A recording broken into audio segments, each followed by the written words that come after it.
कल्पना कीजिए एक टूटी हुई हड्डी के एक्सरे की। अच्छा। मतलब आपको स्क्रीन पर ना एक साफ सफेद लाइन दिखती है, कोई भ्रम नहीं, कोई अस्पष्टता नहीं। डॉक्टर बस उस लाइन की ओर उंगली रखता है और कहता है, हाँ, ये रहा फ्रैक्चर। हाँ, बिल्कुल। हम इंसानों को ना ये बाइनरी दुनिया बहुत पसंद है। चीजें या तो हैं या फिर नहीं है। ये स्पष्टता हमें एक अजीब सी तसल्ली देती है कि दुनिया को अलग अलग साफ खांचों में बांटा जा सकता है। सही कहा। ये मानव स्वभाव का एक बहुत ही गहरा पहलू है।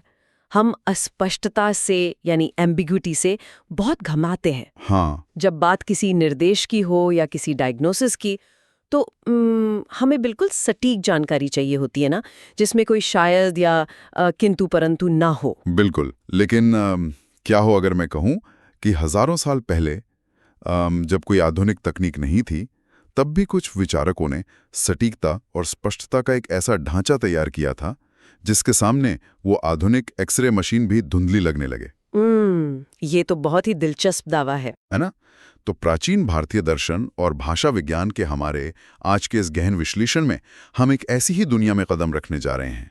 हमारा आज का स्रोत महर्षि जैमिनी के पूर्व मीमांसा दर्शन का एक अत्यंत जटिल लेकिन बहुत ही शानदार तार्किक हिस्सा है, जिसे अथसप्तमम ग्राह्यकत्वादिकरणम कहा जाता है। हाँ, पूर्व मीमांसा का ये हिस्सा काफी महत्वपूर्ण है। चलिए इसे थोड़ा खोलकर समझते हैं। आज हम विशेष रूप से पूर्व पक्ष यानी विरोधी मत के दृष्टिकोण पर चर्चा कर रहे हैं, जो सूत्र 13 पर आधारित है। और ये सूत्र कहता है, एकत्व युक्त में एकस्य श्रुति संयोगात्। और यहाँ ना सबसे पहले ये समझना बहुत जरूरी है कि हम इस दर्शन में किस नजरिए से चीजों को देख रहे हैं।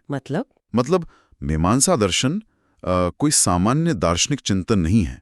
ये मुख्य रूप से भाषा, अर्थ और व्याख्या का एक अत्यंत वैज्ञानिक और कठोर ढांचा है। अच्छा, मीमांसा में वेदों को केवल कहानियों या कविताओं का संग्रह नहीं माना जाता।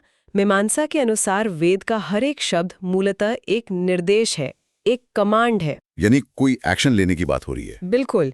ये या तो विधि है, जिसका अर्थ है कि आपको क्या करना चाहिए, या फिर प्रतिषेध है, यानी आपको क्या नहीं करना चाहिए।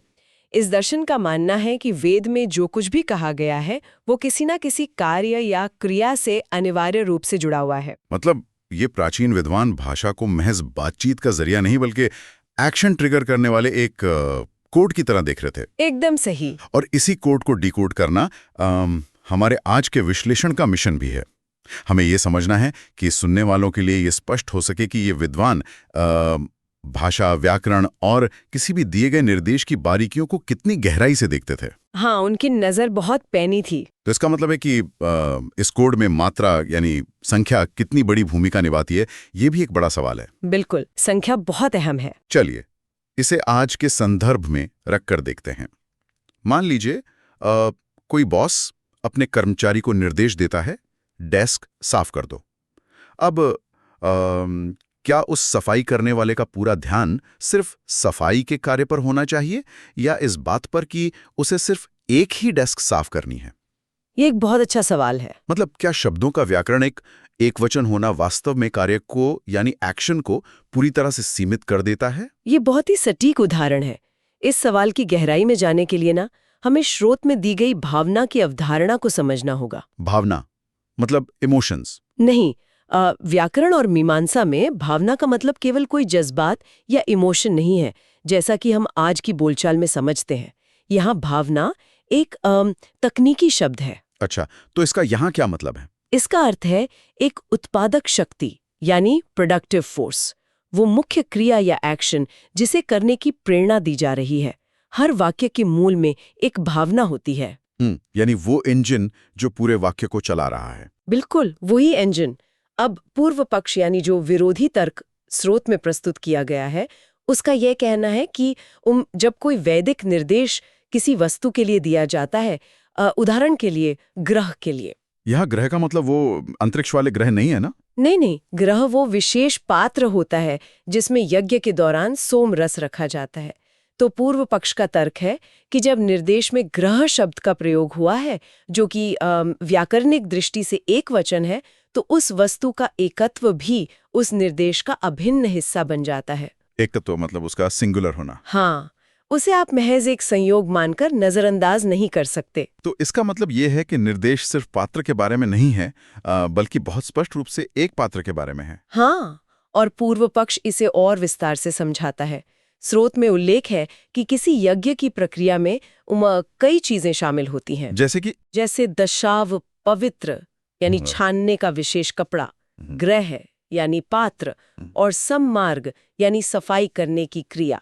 ठीक है। पूर्व पक्ष कहता है कि जिस तरह ये कपड़ा और ये पात्र उस मुख्य भावना या कार्य के विशेषण बन जाते हैं कि सफाई इसी कपड़े से और इसी पात्र की होनी है, ठीक उसी तरह वो एकत्व भी क्रिया को निर्देशित करता है। मैं समझ रहा हूँ। अगर निर्देश एक ग्रह को साफ करने का है तो वो एक होना उस सफाई की क्रिया का उतना ही जरूरी हिस्सा है जितना कि खुद वो पात्र। मतलब कोई छूट नहीं है इसमें? बिल्कुल नहीं। पूर्व पक्ष के अनुसार आप अपनी मर्जी से इसे बहुवचन में नहीं बदल सकते कि चलो समय है तो 2-4 पात्र और साफ कर देते हैं। लेकिन यह मुझे ना एक बहुत बड़ी वैचारिक अड़चन महसूस हो रही है। कैसी अड़चन? अगर हम व्याकरण के बुनियादी नियमों को देखें तो एक जो है वो केवल उस पात्र यानी ग्रह की विशेषता बता रहा है, उसका विशेषण है। डेस्क वाले उदाहरण में एक डेस्क की संख्या बता रहा है। हाँ, बिल्कुल। तो ये सीधे तौर पर मुख्य क्रिया यानी भावना को, जो कि सफाई है, उसको कैसे नियंत्रित कर सकता है? मेरा मतलब है, एक तो वस्तु की विशेषता है ना, सफाई की तो नहीं। क्या ये दोनों आपस में टकराते नहीं हैं?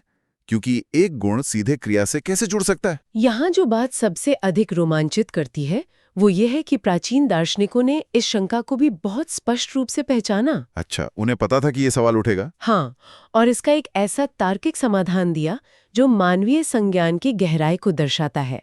स्रोत में इस विरोधाभास को सुलझाने के लिए एक बहुत ही प्रसिद्ध न्याय यानी सिद्धांत का संदर्भ दिया गया है, जिसे अरुणेकायनी न्याय कहा जाता है। अरुणेकायनी न्याय। ये नाम तो सुनने में ही ऐसा लग रहा है जैसे किसी रहस्यमयी सूत्र की बात हो रही हो। ये काम कैसे करता है? इसका तर्क बहुत ही जमीनी और व्यवहारिक है। ये एक विशिष्ट वैदिक निर्देश से आता है जिसमें ना एक गाय को खरीदने की बात कही गई है। ठीक है। निर्देश में गाय के लिए कहा गया है कि वो अरुणा यानी लाल रंग की और एकहानी यानी 1 साल की होनी चाहिए। अब मीमांसकों के सामने ठीक वही सवाल आया जो आपने अभी पूछा। क्या लाल रंग सीधे तौर पर गाय खरीदने की मुख्य क्रिया से जुड़ता है? जरा सोचिए, क्या कोई रंग को खरीद सकता है? जाहिर है नहीं। लाल रंग हवा में तो मौजूद नहीं हो सकता। जब मैं लाल कहता हूं तो दिमाग तुरंत एक भौतिक वस्तु खोजता है, लाल सेब, लाल कपड़ा या लाल गाय। एकदम सही। रंग को अस्तित्व में रहने के लिए किसी ठोस चीज की जरूरत होगी ही। बिल्कुल, और यही वो सिद्धांत समझाता है। लाल रंग हवा में नहीं तैर सकता। व्याकरण भी ऐसे ही काम करता है। एकत्व यानी संख्या हवा में नहीं रह सकती। स्रोत स्पष्ट करता है कि कैसे एक गुण, चाहे वो लाल रंग हो या एकत्व, पहले उस वस्तु से जुड़ता है यानी गाय या ग्रह से। वे आश्रय और आश्रयी के रूप में काम करते हैं। आश्रय और आश्रयी। हाँ, वस्तु आश्रय है यानी बेस या एंकर, और गुण उसका आश्रयी है यानी डिपेंडेंट। एकत्व को टिकने के लिए ग्रह की जरूरत है। मतलब वे दोनों पहले आपस में लॉक हो जाते हैं? सटीक रूप से। वे पहले एक दूसरे से जुड़कर व्याकरणिक रूप से एक संपूर्ण इकाई बनते हैं। लाल रंग गाय से चिपकता है, एकत्व ग्रह से चिपकता है। अच्छा। और जब वे एक इकाई बन जाते हैं ना, तब जाकर वे दोनों मिलकर मुख्य क्रिया यानी भावना का हिस्सा बनते हैं। ओहो। इसलिए पूर्व पक्ष कहता है कि इसमें कोई टकराव या विरोध है ही नहीं। क्रिया तक पहुंचने से पहले ही संख्या और वस्तु आपस में लॉक हो चुके हैं। समझ गया। ग्रह और उसका एकत्व एक साथ मिलकर सम्मार्ग की भावना को पूरा करते हैं। और यहाँ ये विषय सच में बेहद दिलचस्प हो जाता है, क्योंकि अब हम सिर्फ दर्शन या हवाई विचारों की बात नहीं कर रहे हैं। हम सीधे तौर पर भाषा की एनाटॉमी, शब्दों की बनावट और उसके विज्ञान के अंदर घुस रहे हैं। बिल्कुल, ये पूरी तरह से भाषा विज्ञान है। मुझे ये देखकर हैरानी होती है कि कैसे एक ही शब्द में उसका मुख्य अर्थ और उसकी मात्रा दोनों इस तरह गुंथे हुए हैं कि आप उन्हें अलग नहीं कर सकते। सही बात है। जैसे प्रातिपदिक मतलब मूल शब्द, जैसे ग्रह, ये तो सिर्फ वस्तु का नाम हो गया। लेकिन सिर्फ नाम से तो काम नहीं चलेगा ना। हाँ, बिल्कुल नहीं चलेगा। हमें ये भी तो जानना होगा कि उस वस्तु के साथ करना क्या है और वो कितनी है। क्या भाषा की संरचना इस दार्शनिक नियम को जमीन पर लागू करने का कोई तरीका देती है? बहुत ही गहरा सवाल है। इसके लिए ना हमें स्रोत में बताए गए श्रुति के सिद्धांत और व्याकरण की ताकत को समझना होगा। श्रुति का यहाँ क्या रोल है? मीमांसा में श्रुति का मतलब है प्रत्यक्ष शब्द जो सीधा सुना गया हो, डायरेक्ट डिनोटेशन। मीमांसा में श्रुति प्रमाण को सबसे अधिक शक्तिशाली माना जाता है किसी भी अन्य अनुमान, संदर्भ या तर्क से। मतलब शब्द ही सुप्रीम है। हाँ। पूर्व पक्ष के तर्क को मजबूत करने के लिए स्रोत एक शब्द को 2 तकनीकी हिस्सों में तोड़कर उसका ऑपरेशन करता है। अच्छा, वो 2 हिस्से क्या हैं? पहला है प्रातिपदिक, यानी संज्ञा का मूल रूप, जो केवल वस्तु या द्रव्य को दर्शाता है। जैसा आपने कहा, ग्रह शब्द का प्रातिपदिक रूप केवल उस पात्र के भौतिक स्वरूप को बताता है। लेकिन वो वाक्य में काम कैसे करेगा ये तय होना अभी बाकी है ना? हाँ, और यही दूसरा हिस्सा आता है, विभक्ति।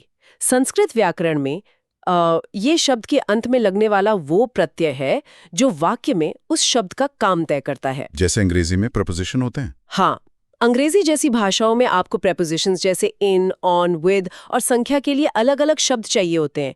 लेकिन संस्कृत में ये विभक्ति 2 चीजें बहुत तेजी से और एक साथ एक ही झटके में दर्शाती है। क्या क्या? पहला कारक, यानी वो वस्तु क्रिया के साथ कैसे जुड़ी है, जैसे कर्ता, कर्म या करण।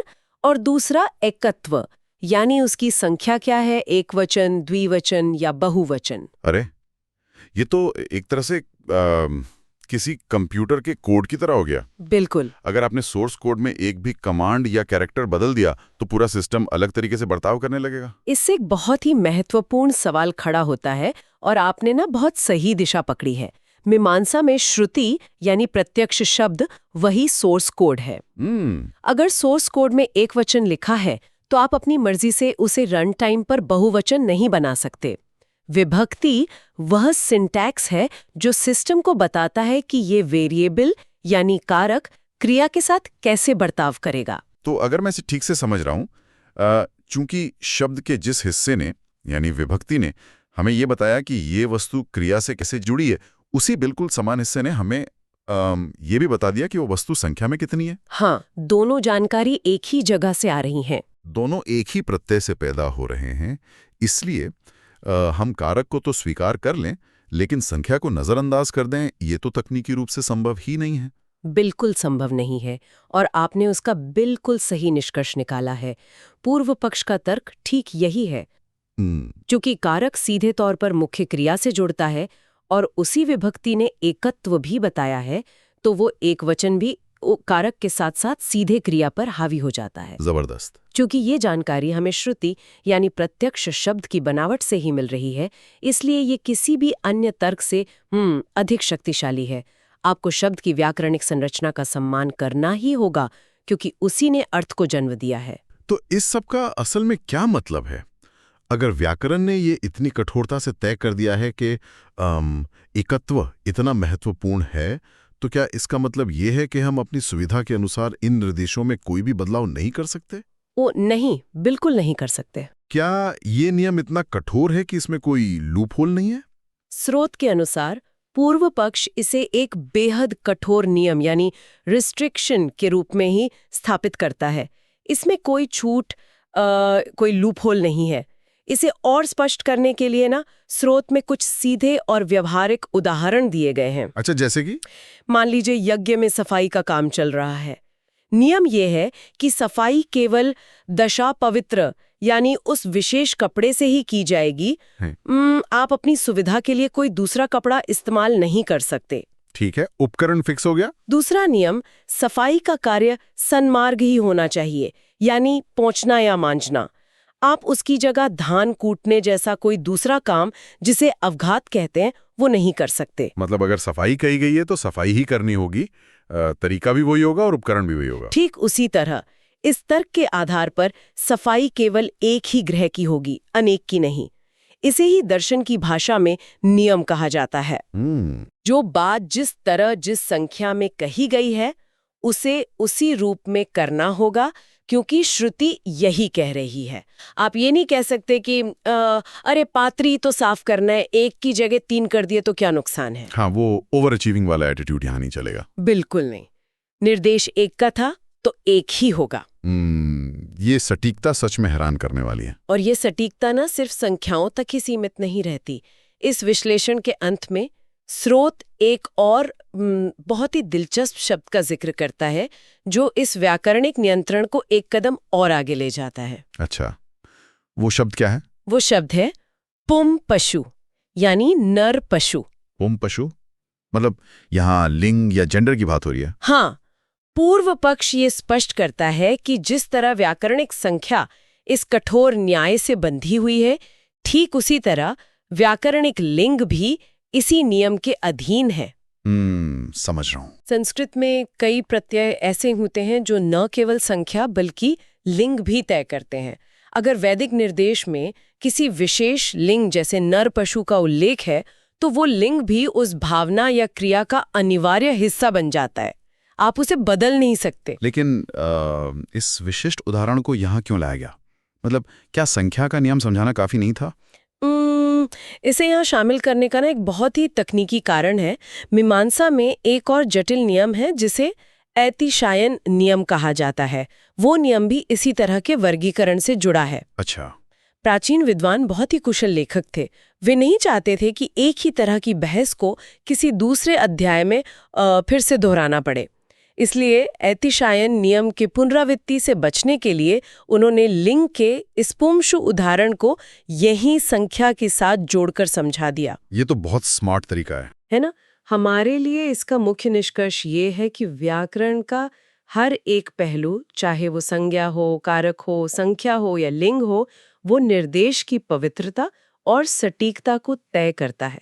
भाषा का कोई भी हिस्सा फालतू या अतिरिक्त नहीं है। सच कहूं तो ये पूरी चर्चा दिमाग के तार खोल देने वाली है। अगर हम इस पूरे गहन विश्लेषण का सार निकालें तो ये बात बहुत स्पष्ट हो जाती है कि ये केवल प्राचीन कर्मकांडों या यज्ञ के पात्रों को साफ करने की कोई पुरानी बहस नहीं है। बिल्कुल नहीं। ये असल में दुनिया को देखने, समझने और तार्किक रूप से सोचने का एक बेहद व्यवस्थित तरीका है। आज के इस तेज दर्रार डिजिटल युग में जहां हम हर दिन अस्पष्ट ईमेल, अधूरे टेक्स्ट मैसेज और ऐसे गोलमोल निर्देशों से जूझते हैं जिनका कोई एक मतलब नहीं निकलता, वहां प्राचीन भारतीय विद्वानों की ये भाषाई सटीकता हमें एक बहुत बड़ा पाठ पढ़ाती है। सही बात है। ये दिखाती है कि हमारे संवाद में स्पष्टता का कितना गहरा महत्व है। और ये भी दिखाती है कि हम जो शब्द चुनते हैं उनकी बुनियादी संरचना में ही हमारे कार्यों का भविष्य छिपा होता है। हाँ, बिल्कुल। पूर्व पक्ष का ये तर्क भले ही आगे चलकर किसी अन्य निष्कर्ष से टकराए या इसमें कोई और दार्शनिक पैच सामने आए, लेकिन यहाँ तक जो बौद्धिक ढांचा खड़ा किया गया है वो भाषा और कार्य के बीच के अटूट रिश्ते को साबित करता है। शब्द केवल वस्तु का वर्णन नहीं करते, वे कर्म को दिशा देते हैं। तो इस बौद्धिक यात्रा के समापन पर आइए शुरुआत के उसी एक्सरे वाले विचार पर वापस चलते हैं। ये एक ऐसा विचार है जो ना सोचने पर मजबूर कर देता है। बिल्कुल। अगर प्राचीन काल में भाषा और व्याकरण हमारे कार्यों, हमारे कर्तव्यों को इतनी कठोरता और सटीकता से परिभाषित करते थे, तो क्या आज के समय में हमारे बात करने के ढीले, जल्दबाजी से भरे और अस्पष्ट तरीके ने हमारे अपने कर्तव्य और सत्य को देखने के नजरिए को भी धुंधला कर दिया है? ये एक बहुत ही गहरा सवाल है। क्या ये संभव है कि हमारे विचार और हमारे कार्य केवल उतने ही स्पष्ट हो सकते हैं जितनी सटीक हमारी भाषा है? क्या आज हम सभी धुंधली भाषा के एक टूटे हुए एक्सरे मशीन से दुनिया की सच्चाई देखने की कोशिश कर रहे हैं? ये एक ऐसा गहरा सवाल है जिस पर हम सभी को विचार करना चाहिए।